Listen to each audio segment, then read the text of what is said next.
El descenso fue como sumergirse en un sueño de obsidiana líquida. Cada peldaño que Lorenzo y Elina pisaban los alejaba más del mundo que conocían. La oscuridad no era solo ausencia de luz, era una presencia viva, envolvente, casi maternal. El aire olía a raíces mojadas, a cenizas antiguas, a palabras que jamás fueron pronunciadas. Tras un largo trecho, llegaron al final de la escalera.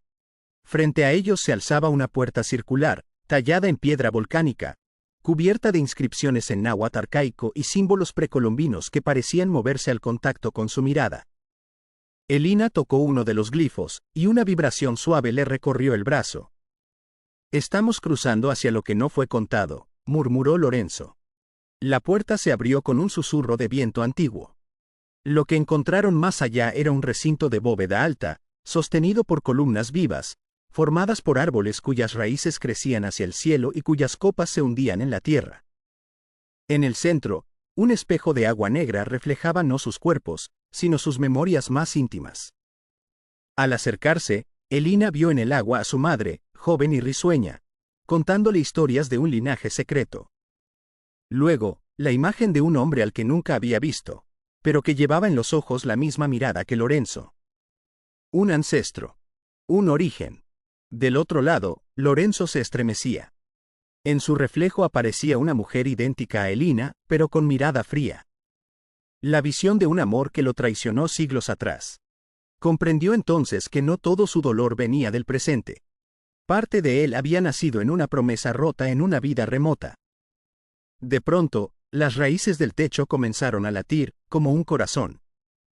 Una voz femenina, profunda y múltiple, resonó en el recinto. Bienvenidos al recinto de las raíces. Aquí no se guarda la verdad. Aquí germina. El suelo se abrió lentamente, dejando emerger un altar vivo, formado por flores de cempasúchil, piedras talladas y espinas secas.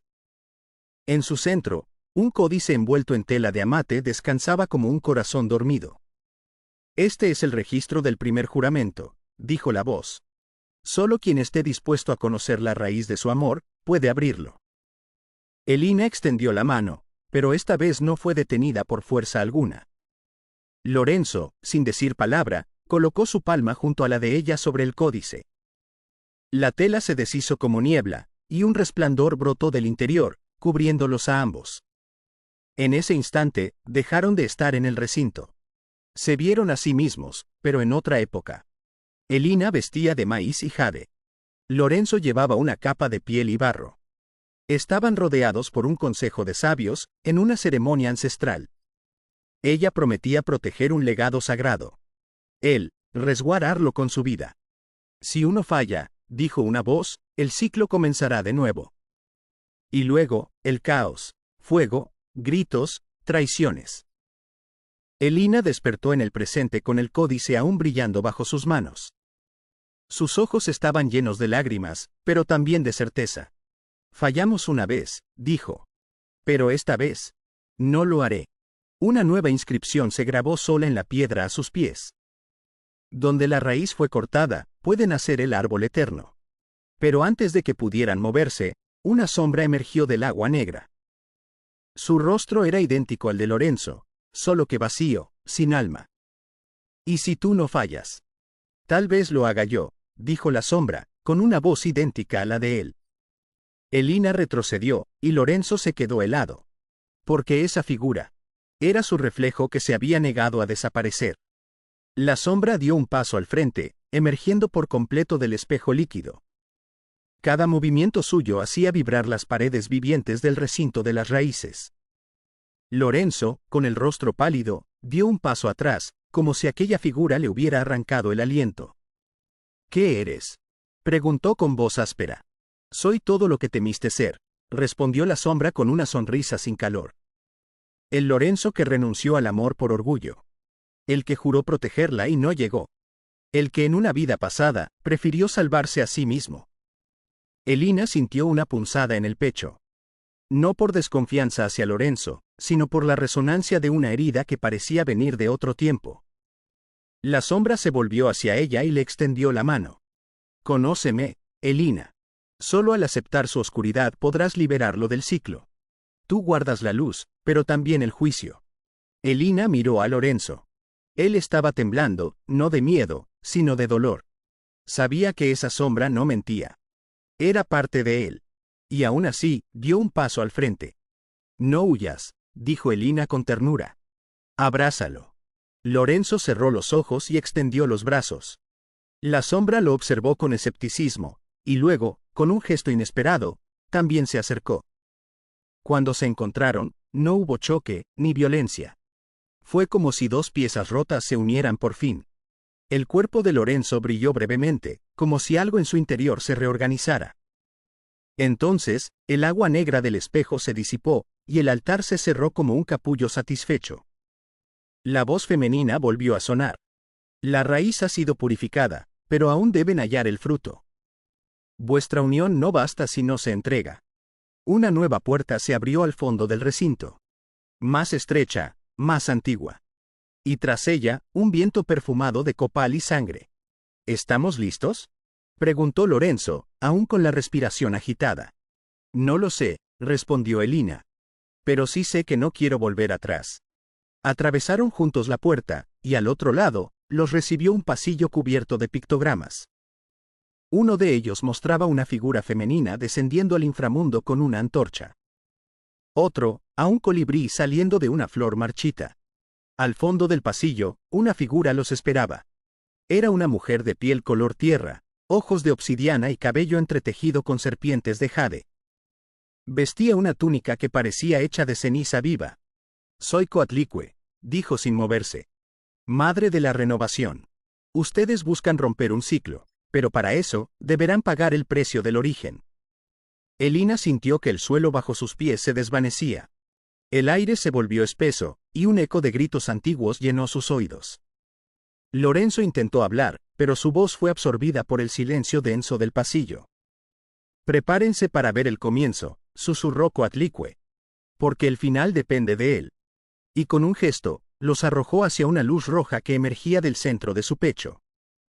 Elina y Lorenzo cayeron sin resistencia, directo al corazón ardiente del primer pacto. La caída fue tan lenta como un sueño sumergido en ámbar.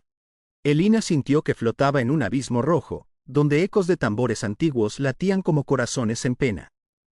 Lorenzo estaba a su lado, pero su figura parpadeaba, como si el tiempo aún no decidiera qué forma debía tener. Cuando finalmente tocaron suelo, no estaban ya en el mundo conocido. A su alrededor se extendía una vasta llanura de obsidiana fundida, salpicada de árboles secos que ardían sin consumirse. El cielo era una cúpula de jade negro, y en el horizonte se alzaba un templo piramidal cubierto de raíces vivas. Era un mundo antes del tiempo, un eco del primer recuerdo. Este es el plano del juramento, dijo una voz, más antigua que Coatlicue. Aquí se firmó el primer pacto de amor, y de traición. Ante ellos apareció un anciano envuelto en un manto de plumas de quetzal. Su rostro estaba tallado de arrugas que parecían contener mapas. Tenía ojos que no miraban, sino recordaban. Soy el guardián del eco. Han venido a restaurar un pacto quebrado por sus propias almas. Les tendió un espejo cubierto de oro viejo. En él no se reflejaban ellos mismos, sino sus versiones antiguas. Elina como sacerdotisa del templo, rodeada de códices, flores y niños. Lorenzo como un naturalista errante que traía plantas sagradas de lugares lejanos. Ustedes se amaron. Y por miedo, ocultaron ese amor. Lo negaron ante los dioses. El castigo fue reencarnar hasta redimir el juramento. Elina sintió lágrimas arderle en los ojos. La tristeza que la habitaba desde niña, el anhelo de algo que no sabía qué era. Todo cobraba sentido. ¿Cómo lo rompemos?, preguntó Lorenzo, clavando la mirada en el guardián. Con sacrificio. Pero esta vez, no de sangre. Deben renunciar a lo que más temen perder. Una puerta se abrió en el templo frente a ellos. Dentro, una cámara circular de obsidiana brillaba con símbolos que latían como corazones. En el centro, una vasija humeante. En esa vasija arderá uno de sus dones. Solo uno debe renunciar a lo que lo define. Y si el otro acepta, el ciclo se quebrará. Elina miró a Lorenzo. ¿Sabía lo que eso significaba? Su don de restaurar, su conexión con las memorias del arte, o su vínculo con la tierra. su alma de naturalista. Uno de los dos debía entregarlo. Yo lo haré, dijo ella con voz firme. No, respondió Lorenzo con suavidad. ¿Tú has recordado más que yo? Déjame ser yo quien lo pierda. El guardián alzó las manos. Ambos están dispuestos. Eso es suficiente. Por ahora. Pero cuidado, en el siguiente umbral, la elección será definitiva. La llanura tembló, y el templo se deshizo como arena en viento. Una nueva senda apareció, hecha de luz y piedra. Allí los espera la última visión, dijo el guardián. Y la decisión que cambiará todo. Elina y Lorenzo, tomados de la mano, comenzaron a avanzar. Pero sabían que el próximo paso los llevaría no al pasado, sino al corazón del futuro. Continuará en el capítulo 8.